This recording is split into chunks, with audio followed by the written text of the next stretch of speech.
Hello and welcome to a new edition of our show, Money Means Business. As we always say, business means money. And money and business actually work in the climate of social and political stability that brings, of course, economic stability too. So this is what's there are ingredients of good business, good economy, but unfortunately nowadays we have a lot of problems. We are living in an era struck by terrorism everywhere, and we are just meeting challenges of terrorism wherever we are in all aspects of our life, especially with Egypt that is coming out from 4 years of turmoil, political turmoil, and a lot of hard work is being made to stabilize the whole situation and just get it out of it, fighting terrorism on the borders with countries surrounding that are hit very hard by terrorism, and challenges everywhere, trying very hard, but eyes are on Egypt, and they are waiting for any mistake, unfortunately, to blame it on Egypt. The plane that blows up in the air somewhere, it requires, of course, investigation, but it's not as a big issue as when it happens in Egypt. And even before the end of the investigations, we find rumors and talking about their own ideas. They're trying to say it as facts. We would like to also extend our deepest condolences to the French people for the horrible terrorism act that took place yesterday, and President Sisi called President Hollande actually to convey his deepest condolences to him and to the French people. The European capitals reinforced security checks, and governments held emergency cabinet meetings on Saturday, a day after a series of coordinated attacks in Paris, in which at least 128 people were killed. Governments also called for heightened vigilance from the general public.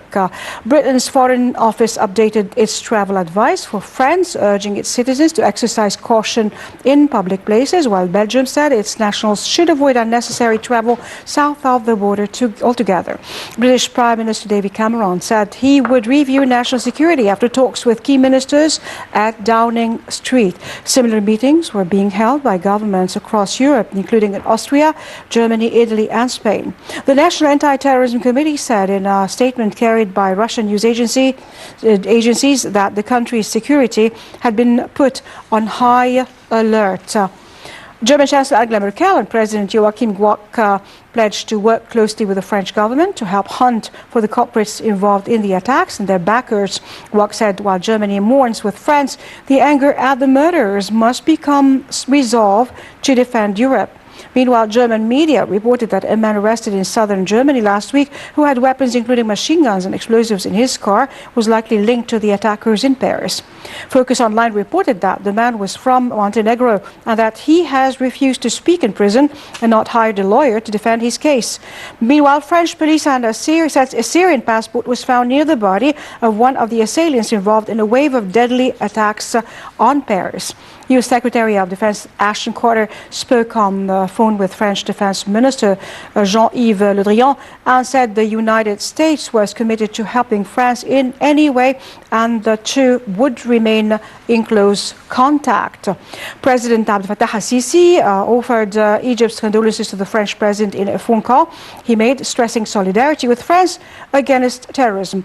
Al-Sisi condemned all sorts of terrorism in the whole world and stressed that those terror actions will not deter the world's determination to combat terrorism and its spread ideology.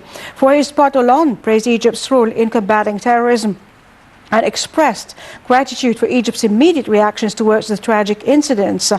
Presidential spokesman Ambassador Ala Youssef had earlier said that Egypt's ambassador to Paris was delegated by the president to offer Egypt's condolences to the French leadership, government and people. Egypt's ambassador was also delegated to confirm Cairo's solidarity with France and its support to the international efforts exerted to fight terrorism.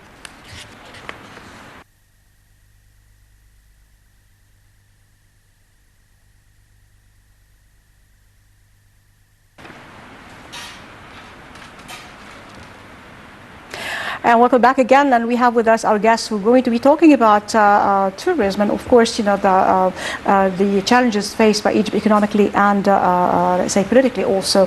The whole thing is all interrelated. We have with us Dr. Mohammed Maher, financial expert. Thank you, sir, for being with us. Thank you. And Mr. Ahmed Fayed, tourism expert. Thank you, sir, for being with Thanks us. And we'll just start our talk after the short break. We're going to a short break, after which we'll be back again. Stay tuned to us. Don't go away.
Back again to Money Means Business, and we have with us our guest, Mr. Ahmed Fayed, tourism expert.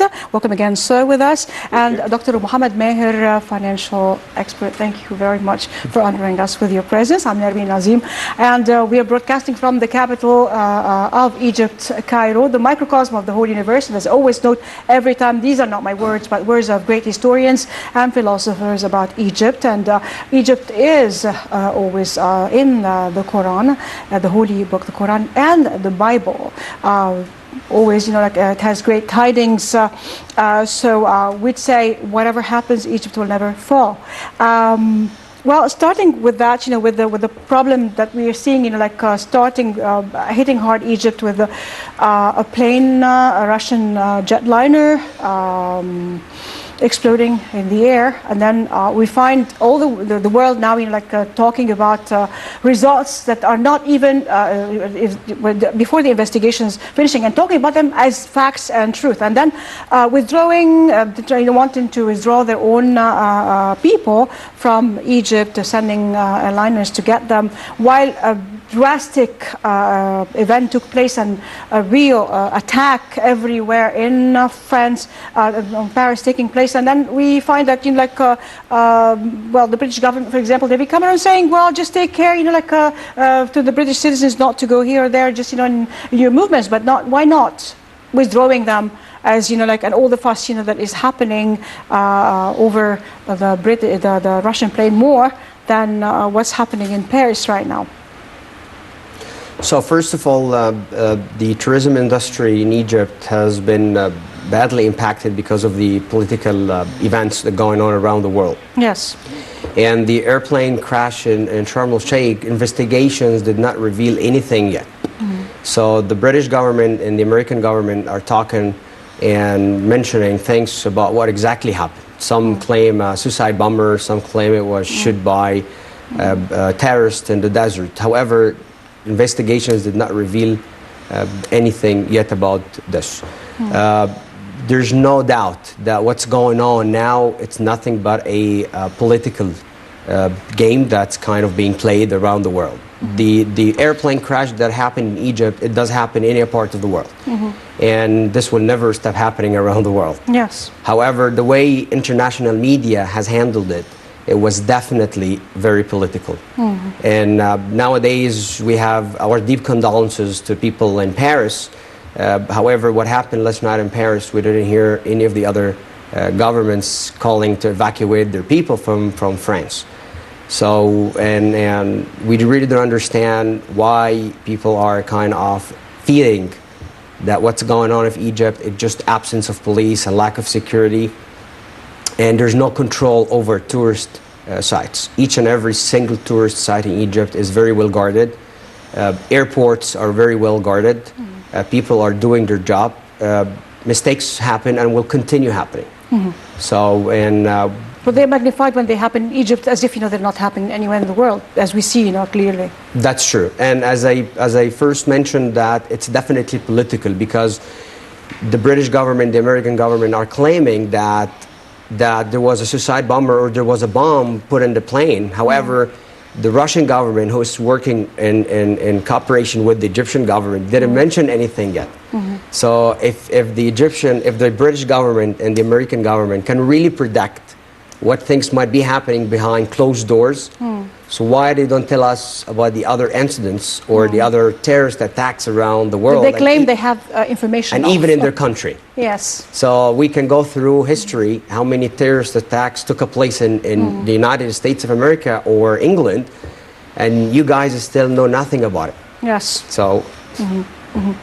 Which is really, kind of makes us doubt lots of things happening these days, and lots of words. And then talking about Daesh is doing this and doing that, and talking about, all the problems, of terrorism. We remember very well that Taliban was made by the United States, of America, in order to fight Russians in Afghanistan. So, it's not made by Muslims to start with, that now, they're trying to just, kind of label Muslims as terrorists. And then this is now, what they're just doing terrorism. Islam means terrorism, as they're trying to promote, and they've been trying to promote, for long right now. This is a good point. Allow me to just add something to it. When Daesh or ISIS claim that the attack of any other part of the world, do we expect that they would not do it? Obviously, Daesh will definitely claim any terrorist attack around the world, because it does feed their power. Yes. It does feed their inner power. Exactly. So when Daesh say we were behind the attack in Paris, so let's open up our eyes to the truth. Yes. Whatever happens around the world, it does not mean Daesh. So this is very important. Well, it's very weird that gangs, armed gangs that are just scattered here and there, are given all that power. Like the United States is fighting them for them striking them, and they cannot really, vanquish them. How come? The Arabian coalition of airstrike on Daesh, I think the damage was 3 times the American strike. So, and I think this is a message to the world. And as an Egyptian who really holds his country in his heart and wants to spread the truth and reality about this country, I do call on the world and people to look at the true side of the world, the true side of the story of what's going on in Egypt. Because what happened in Egypt is nothing but the will of the Egyptians. And the problem is, in the West, they just, they only see their own media, and they don't know the truth. They just, they're not giving them the whole truth, What they see is their own side of the story. Dr. Mohammed Maher, how do you see, whatever is happening in the world and linked to Egypt also, and Egypt, and how, would that reflect on our economy right now? First of all, also I'm confirming, sending our condolences to the French people for what happened yesterday. It was French people. Yes, French people. It was a big massacre, and it affects the whole world, and it reminds the world again with September 11th incident. And nobody is immune against terrorism.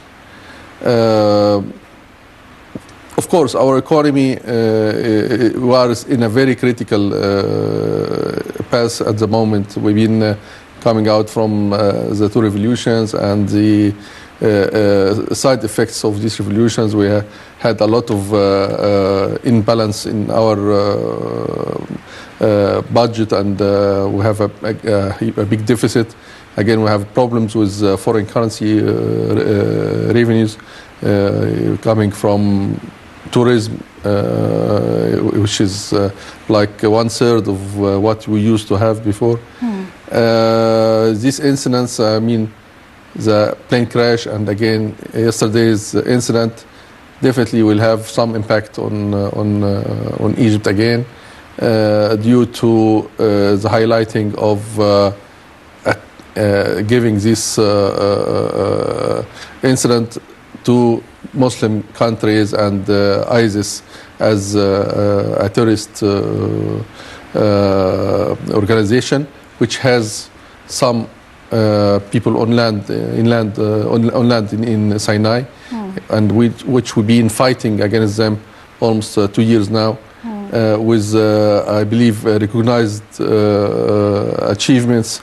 But again, you are fighting with gangs. We're not fighting with organized army. Our economy, of course, been affected throughout the last few years due to security, due to reduction of tourism revenues, which representing maybe almost 1/3 of the foreign currency revenues for our economy. Yes. And this affected the situation with industries which needs to import inputs or raw materials for many industries. Also affected the ability of investing in the capital goods in new factories, new projects to be established.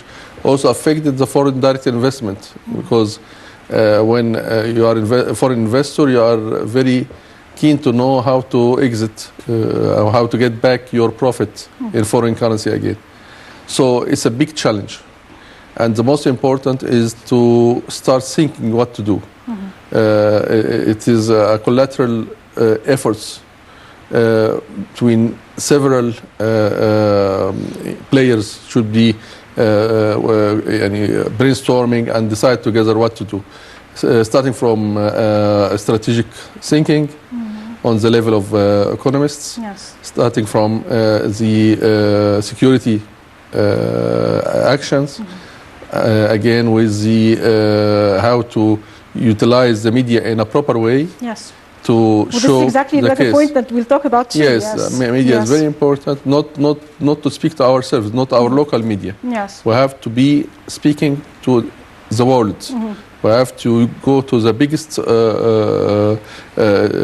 TV stations, which be seen by the international audience. Yes. And to have them producing. Like what I can say is neutral reports. What we need is only the truth. Yes. Real reports about what's happening in Egypt, what's going on, what's the level of security, how people are safe here, what are these incidents represent compared by a big country like Egypt. Yes. This is a very important action, should be studied and put in plan to be executed throughout the coming I can say years. We have individual efforts from the President, Sisi. We have some efforts from some ministers and some authorities, but all these efforts should be organized and simultaneously directed to the right direction to show a better future for Egypt. Yes, we're talking about the media. We've seen here like rumors again. You know, the president had takes on the media, and some people would say, you know, some observers would say, well, you know, like, are we going to turn into a state that manipulates the media? While the media is manipulated as some of the media actually manipulated as a weapon against the system and against the people by spreading wrong rumors, and last of which, a rumor by one of the papers that our own airports in Hurghada, Marsa Alam and Safaga are going to be under the supervision of foreign companies. What do you say? That some people promote this idea, are trying to promote this idea in order to just make it become a truth or convince some that this is what's happening. There's no doubt media plays a very big role in most of countries around the world. It Yes. even plays a big role in raising the awareness of people, either this awareness to serve the government or the system or the regime, or serve the people themselves. Yes. We've been watching and monitoring what's going on around the world. And if we go back to the revolution in Egypt in January and in June 30th, what was happening here, it was the will of the people. But the way this was handled and introduced in the media, that it's just a military coup. And you guys didn't see 35 million Egyptians are marching all over Cairo streets. Yes. Those Egyptians were not only seniors, they were juniors, seniors, kids. So people are willing to see a better future. People And from are all seeking walks of life, yes. a fruitful country. Yes. So, and the media is playing a big role. And I think what's being handled and introduced in the international media about Egypt now, it's definitely political. The problem is the people don't have access to what's really going on in Egypt here. And as an average Egyptian who have a dream that this country will become the best in the world, I really call on the Egyptian government and in cooperation with TV channels in Egypt to build one international channel which through we can deliver the truth, which through we can speak to the world. And I think this will help us because people see what is being introduced in their media. Yes. And media serves the regime, no Yes. matter what's happening. So, Well, now we are in sort of quagmire, with the events taking place and the horrible campaigns against Egypt to just kind of break again the tourism and efforts exerted in order to regain the status, and that, or just to do better. How do you see a way getting out of this quagmire in tourism? How can we just get out of this problem? tourism means security, there is no doubt. However, this is not the main element in the process. It's not the backbone of the process because as we can see, what's happening in Egypt, it might happen in any other part of the world. And the point is, I don't want that these terrorist attacks kind of keep people inside their houses, locked behind doors. This terrorist attacks will never keep us inside our houses. Yes. We should really walk out of our comfort zone. And I think people who are willing to travel to any part of the world, they can really access to the truth. Yes. And I think there are a couple of plans that we can work out. Yes. The first plan is a media. We need a tool which through we can deliver and tell people the truth about going on in Egypt. And this is on a governmental level. On individual level, each and every single Egyptian has a Facebook page. Yes. And in this Facebook page, you have at least 20 to 40 foreigners. Yes. If you shoot a video of your area, of your tourist site around your area, if you put the truth about your country, I think the message will be delivered. And this will definitely help us. People don't know what's exactly going on here. I'm going to start the tour tomorrow. Yes. 25 people coming from Austria. Yes. And people called me asking what's going on in your country. I said nothing. What's going on here, it might be happening in any other part of the world. Yes. And you guys want to go home safe and sound? I want to go home safe and sound. Definitely. So there's no risk, and we'll never ever expose you to any danger or risk. Egypt is safe and will always be safe. And what you hear about the religious discussions around the world is not true, because we Egyptians were taught that Judaism is the seed of God. Yes. Christianity is the stem, Islam is the flower. And this is what we call the seed of God. Yes. So, and this is not true at all. Yes.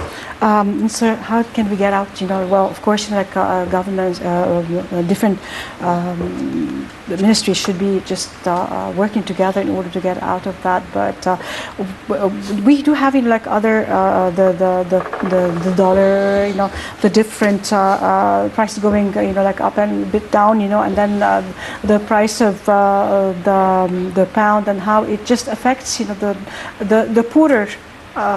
Let's say Yes. categories of people. Actually, we've been also throughout the last 6 months in some instability with regard to our currency against US dollar mainly, and against other currencies as well. And the central bank policy were not clear at the last period. But again, for the last couple of weeks, we started to witness a dramatic change in the policy.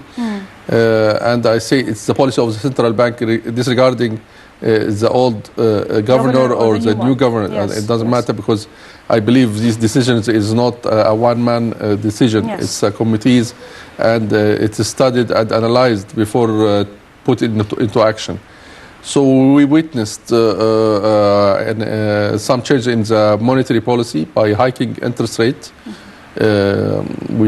We saw these new instruments, new CDs at 12.5%. And the natural response is to have a stronger pound Yes. after hiking the interest rate, because this attracted a lot of people to shift some of their savings into these CDs. And of course, if they have foreign currencies, they started to transfer into Egyptian pound.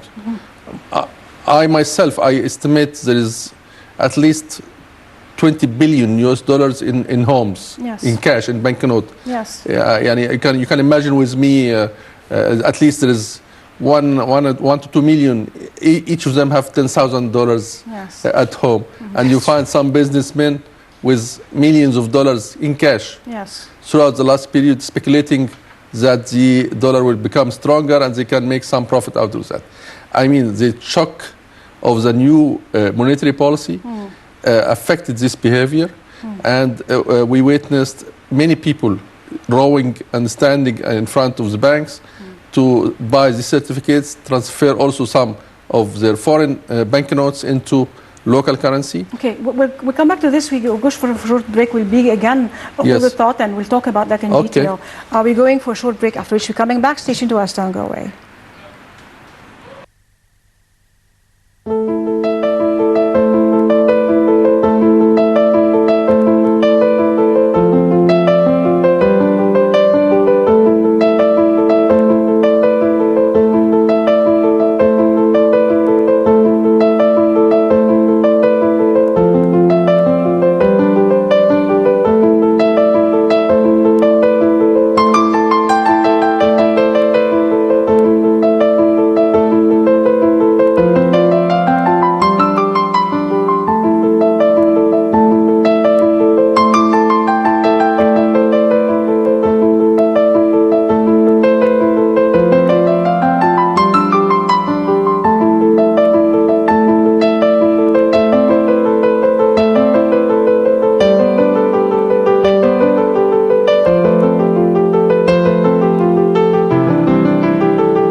Welcome back again to Money Means Business. We have with us Dr. Mohammed Meher and Mr. Ahmed Fayed, and we were talking about the different, the latest policies and decisions of the World Bank, of the Central Bank actually, and their how they affect the behavior of people, monetary, money speaking. Yes, that's very good word, the behavior. Actually, Yes.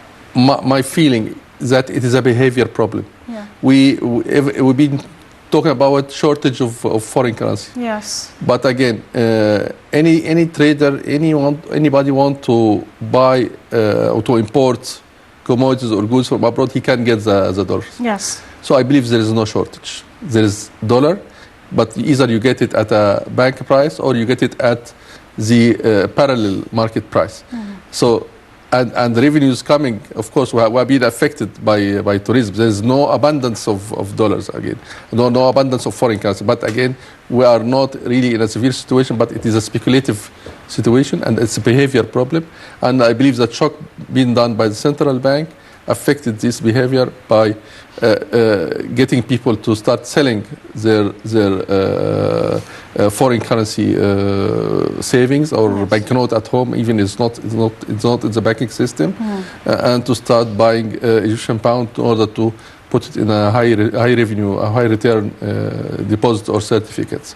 This is one thing to be done as a policy, but it cannot be sustainable for long.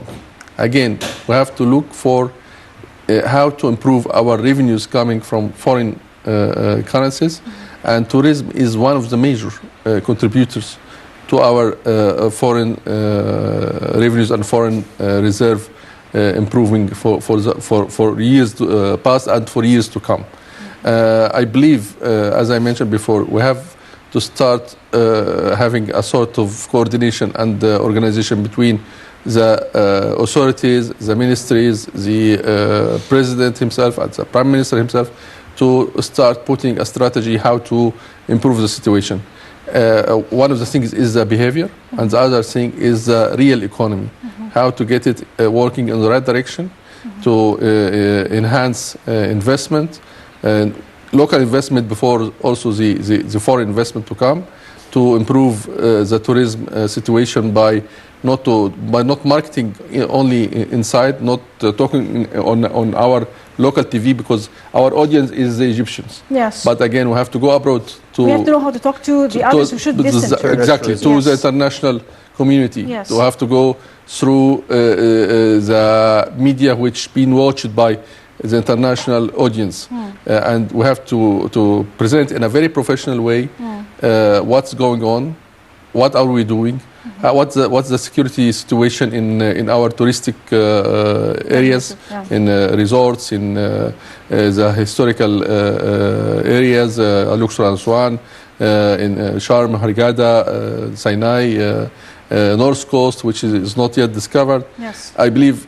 this effort should be planned for 5 and 10 and 15 years forward, and we have to have this short-term plan for this coming few months and for the coming year and two, and we have a medium-term and long-term plan to improve this sector, because I believe we've been having $15 billion revenues coming from tourism at 2010.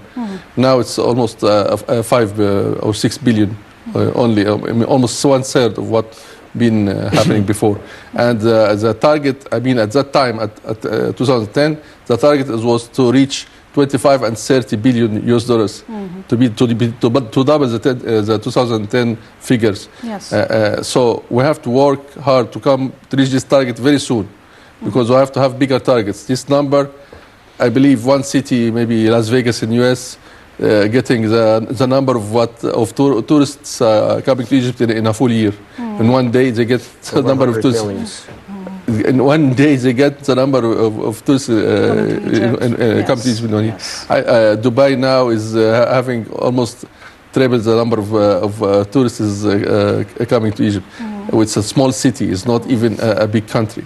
I believe we have to spend effort. We have to be seriously putting plans in action, and work together with the government. I mean, people together with the government, and the awareness of people is very important, as much as awareness of the professionals, awareness of not normal people, not only the professionals in the business. Yes. Let me talk about, Las Vegas, all that, the attractions are Luxor Hotel, for example, that has the name of the city of Luxor, and, has the Sphinx and all that, and just, they just, build those statues, and people go there and just take pictures. Recently also we heard about China just, building the Sphinx. Exactly, but the fake ones, the real thing. The number of people, of tourists going to the fake one, multiple of the numbers coming to our original one. Which is bewildering, what's happening. This is a very important point, and allow me to copy some of your words, that the reason we cannot accommodate a big and a large number of tourists is because we don't have facilities. Yes. We don't have that large number of hotels that can accommodate and handle a large number of tourists. France, for example, they get at least 80 to 85 million tourists a year. The United States of America get at least over 100 million tourists a year. Dubai do get a quite large number of tourists a year, but because they have the facilities that can help them to accommodate this large number of tourists. Egypt never had such a plan, so there must be a plan to improve facilities, for example, like tourist information offices. Yes. And this should really help to reduce the unemployment rate. Yes. If you have a tourist information office around each and every single site, a presentable person, speak the language, offer maps, offer information, this will help tourists to come on their own or even with a company, but at least they will never feel lost because of the language. So this is one thing. Hotels, we need more hotels. We need to improve services inside tourist sites. The minimum of facilities and services should be improved. Dubai, for example, and those countries attract a large number because they offer the service before the site. That's the technique they are using in those countries. Like if you go to the Metropolitan Museum, for example, you never worry about your bag, you never worry about walking out, walking in stairs or getting lost or such a thing. So they offer you the service before the product. Yes. So we need a short-term plan to restore tourism in terms of security and spreading the truth. We need a long-term plan, a strategy that help us to increase the number of tourists because we have 70 industries involved in tourism. 70 industries. We have 50 million Egyptians, direct and indirect, are making a living out of tourism. We almost now struggling to make a living for 5 years. So I think the government should really do something about it because it will definitely help the country to rise up in a very short period of time. Are the people in the government who are responsible in taking decisions aware of the points you and other experts are raising and what we see like the success reasons in different countries like Dubai and are they aware of that and then trying to emulate this at least or do it the right way? There's no doubt the government is doing his best. Like for example, for the last 2 months, I personally attended a few of events. One of them about a discovery at the Great Pyramid. And this was really, really great opportunity to get the world attention back to Egypt again. Because when you talk about the Great Pyramid, you draw the attention of the whole world. No matter what people really think of what's politically going on in Egypt. So this was a big event. Washington Post, New York Times, every single newspaper around the world were talking about this discovery in the Great Pyramid. We had another event about the Valley of the Kings, Tutankhamun's tomb. They think that there is a tomb of Nefertiti might be behind the wall. So I can see the effort of the government, but we really look forward to more than this. We need to tell people the truth. We need to tell people that what's going on in Egypt is not as media is really telling you. And of course, our media also should be just playing more role actually. Well, just a bit. This is a very important point. We have many TV channels in Egypt, and some of them do have the power and the skills to do many things. Yes. Sit together around the table, come up with a plan, help to raise people's awareness about tourists, because people will never remember what I said or what I did. People will always remember how I made them feel. So a negative experience with a tourist in the airport or in a local market, in a tourist site, will stay with him and will be brought back to his country. Just 1 hour a day in any TV channel, raise the awareness of people about the importance of tourism. Is not just someone who's coming to ride a camel. He's coming to enjoy your history, your civilization, help bring currency, foreign currency to your country, help improve your economy as well. Yes. So. Yes. And overall,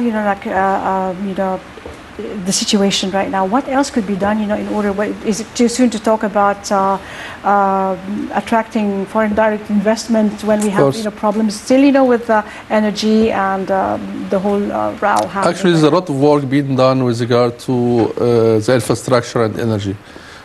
Mainly energy, there's a now plan in place. Yes. To almost have 50% more of our energy production within the coming 5 years, which is a big project in place. On the other hand, we have also the infrastructure with regard to new roads, 3,500 kilometers of new roads to link east to west, north to south, to link the industrial zones and industrial governorates each together to the ports. this is very important, but again, I have to consider what been said by Mr. Faid. The tourism used to be a major source of foreign currency, Yes. and actually, if we've been on the right track, we didn't have this collapse throughout the last 5 years. We should have not witnessed this budget deficit at the moment. The budget deficit is almost 30 billion US dollars. The tourism can cover 50% of this deficit in the couple of years if we only utilize what exists, not even before building new hotels and new infrastructure. If we utilize what we have, Yes. and to be fully occupied as before. Yes. We had numbers of 90%, 85% occupancy rate throughout a couple of years before the revolution.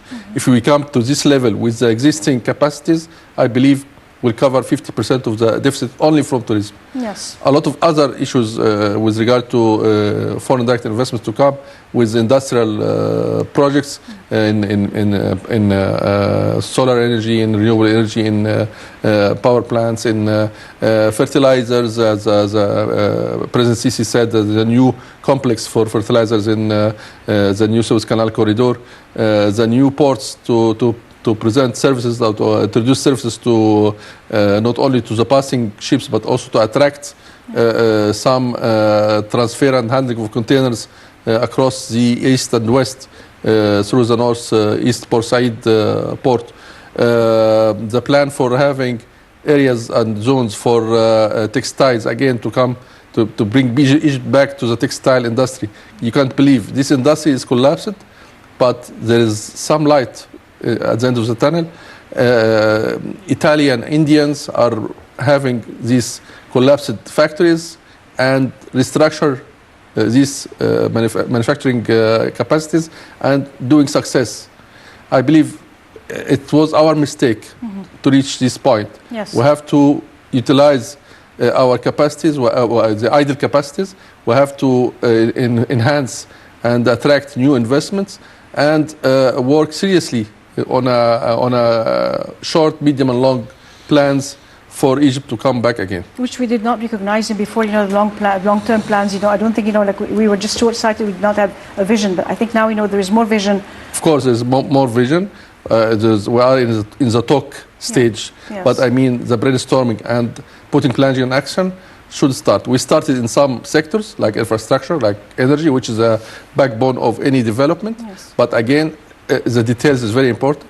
Task forces should be formed in each and every industry in order to reach short-term success. Yes. It's very important not to keep people in this situation for a long time. We have to start moving the country forward and people to start feeling in a couple of years, not to wait 15 years to come. We have to start feeling soon. Yes. The same thing, we talk about maximizing the use of our own assets. For example, one of the hotels that is beside us, like on the Corniche, is owned by Egoth, and it was closed. There was a problem. It's closed. We don't see it open.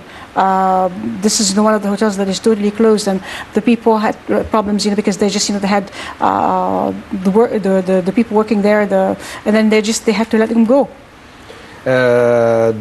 This is another issue and a big issue in the tourism industry. People who were laid off from hotels, tourist facilities and services, either restaurants or cafes that were around tourist sites. And as I previously mentioned, that 50 million people are making a living out of tourism industry, and the owners of those facilities are struggling Yes. to even cover their bills. Yes. So the only way out is to lay off some of the employees, or either you offer them 50% of the salary. Yes. Some can accept it, some cannot accept it. And here there is a very critical point, which is the most qualified people in the travel and tourism industry in Egypt are already leaving the country for a better opportunity because they have responsibility, they have a family they have to take care of. So those people are now trying to open new doors and different doors, either in the country or outside the country. Yes. So with the passage of time, we will really lose the manpower,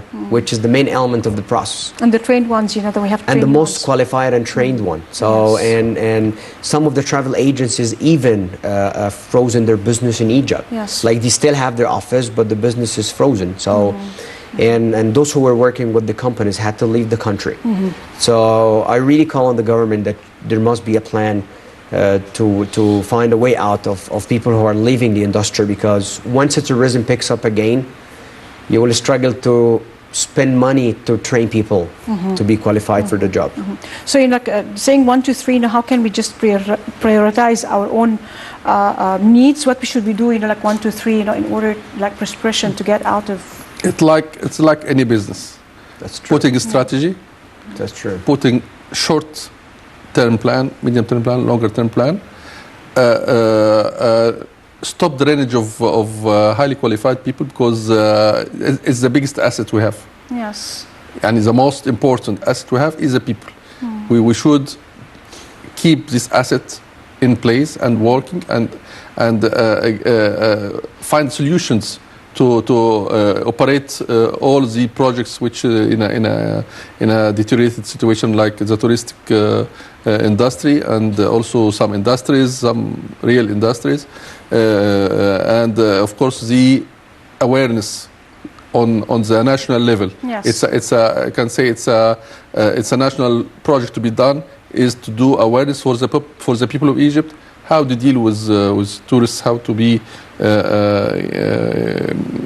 like a good ambassador to the country to them. Yes. A situation that I'd like to mention also about the tourism police in Khan Khalili or Hussein area, and they were very effective. They just, you know, going around, you know, with horses to see, you know, if there are any harassment or anything like that from whether in like the commercial, you know, sense, or harassing any women tourists. And one of the things that I noticed is like one group of tourists, you know, from China passing by, and then one of the vendors tried to just, you know, like, grab a lady in order to just invite her. Force her to buy. Exactly, to buy. But, you know, it was like, and I just mentioned that to the police, and they just went and talked to him. Actually, they brought him and talked to him, and just, you know, he did not realize how great a mistake like this, you know, said, don't ever touch a lady. He said, I did not do that, but you're not paying attention to this. And they were they just right away, you know, went there and talked to him, and they said, you know, like, if anybody, they talked to the people there, you know, like, you are staying, you know, you abide by your own place, you know, or shop, you know, the persons go in there, the tourists, you don't come and just, you know, try to just, you know, grab it to go in there. So one of the things that they're just like roaming around, you know, to be just, you know, make sure that things are going right. But then, you know, how do you see, like, they're doing their jobs, you know, and then we need people, you know, people who do not understand and think that they can just, you know, like, have fast money, or, you know, like, maybe dupe people who not think, you know, tourists are not coming back to Egypt, so, you know, they can dupe them, give them something which is not worth it, or, you know, they're not really aware of this. How can we control that?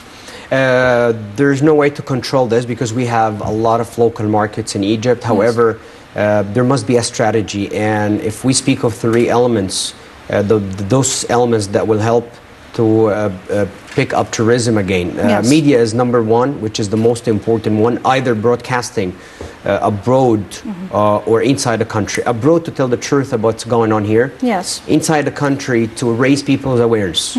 Raise people awareness about how to deal with tourists. Yes. What is the culture of European people when they go on shopping Yes. in local markets. Yes. You don't have to force, you don't have to push. They will look around. If they really like something, they will come and pay. Yes. And I think the Minister of Tourism might play a role here, which is set a fixed price Yes. on every single product. And this is the issue of tourism industry. We don't have fixed rates. Yes. And that's why we end up that travel agencies are fighting each other in international expos. Yes. I'm offering 10, you're offering 8. So I think the Minister of Tourism should play a role in this process, because that's what we lack comparing to the other countries like Yes. Dubai or United States or France. Yes. The other thing is education. When you travel to the US or any European country and you meet 4, 6 years old boy or a girl, and you tell him, I'm from Egypt, the first thing he says, oh, the pyramid, I've studied the pyramid, I've studied mummies. Then you come to Egypt here, 20 years old, then you will see him walking inside tourist sites. He might even then really feel the value. He doesn't feel the pride of his ancestors who left behind a great civilization. So I think Ministry of Education still have a role to play here. Teach them about the ancient civilization of Egypt. Yes, Mr. Ahmed Faid, thank you very much for being with us. Thank you for having me. Thank you. And Dr. Mohammed Meher, thank you very much for being with us. As for our viewers, as we always say, God bless our Egypt. Enter Egypt, God willing, safe. ادخلوا مصر إن شاء الله آمنين. Egypt of the Quran, Egypt of the Bible and the Torah. Mubarak Sha'bi Misr. God bless, blessed be my people, Egypt. So Egypt will never fall down. It's safe. Come to visit us. God bless our Egypt. God bless our Egyptian army. And God bless our Egyptian people. I'm Narbeen Nazim, thanking you for joining us, wishing you all the best. See you next week. Goodbye for now.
Welcome back. It's 11 p.m. Cairo local time. I'm Raham Morsi and I'll bring you the latest updates. We start with Daesh terrorist group claiming a series of coordinated attacks by suicide bombers and gunmen in Paris that killed at least 129 people at a concert hall, restaurants and national sports stadium a day earlier.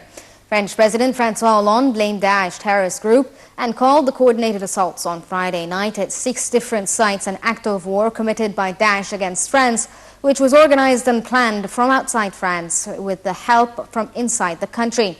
The French leader said he would address Parliament on Monday in an extraordinary meeting, and the country would observe 3 days of official mourning for the victims of the attacks. Paris prosecutor François Molin said 129 people were killed in the Paris terror attacks and 352 people injured, adding that 99 injured were in critical condition. He said 7 terrorists were killed in the attacks and a Syrian passport was found on one of the assailants, adding that the attackers had worked in 3 teams, striking 7 times in quick succession on Friday night. Belgium's federal prosecutors said that authorities had so far made 3 arrests linked to the deadly attacks in Paris. The country was in a state of emergency and authorities tightened security at France's borders.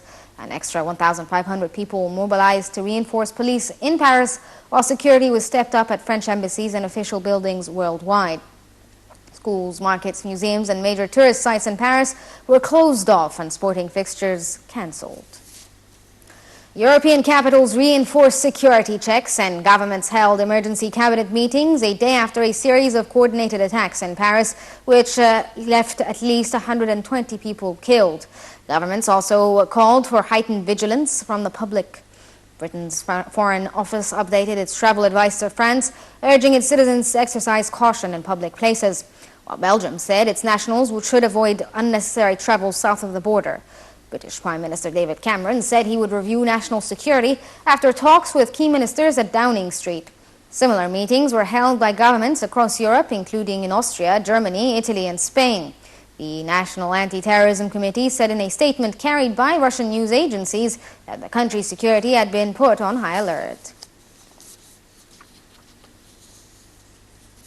President Abdel Fattah el-Sisi offered Egypt's condolences to the French president in a phone call he made, stressing solidarity with France against terrorism. El-Sisi condemned all sorts of terrorism in the entire world and stressed that those terror actions will not deter the world's determination to combat terrorism and its spreading ideology. For his part, Hollande praised Egypt's role in combating terrorism and expressed gratitude to Egypt's immediate reaction towards the tragic incident. Presidential spokesman Ambassador Alaa Youssef had earlier said that Egypt's ambassador to Paris was delegated by the president to offer Egypt's condolences to the French leadership, government and people, and confirms Cairo's solidarity with France and its support to international efforts to fight terrorism. Syrian President Bashar al-Assad condemned the deadly attacks by Daesh terrorist group in Paris, but said the West's flawed policies in Syria, especially France, was partly to blame. In a meeting with a delegation of French lawmakers in Damascus, al-Assad said terrorist attacks that targeted the French capital Paris cannot be separated from what happened in the Lebanese capital Beirut lately and from what has been happening in Syria for the past 5 years and in other areas. Finally, U.S. Secretary of State John Kerry said there was still no agreement on the future of Syrian President Bashar al-Assad despite concrete progress in the talks ending the Syrian civil war. For her part, European Union Foreign Policy Chief Federica Mogherini hailed a very good meeting on the Syria crisis between 17 countries and 3 global bodies. German Foreign Minister Frank-Walter Steinmeier said that the high-level talks had produced an agreement to seek meetings between the opposition and the government of President Bashar al-Assad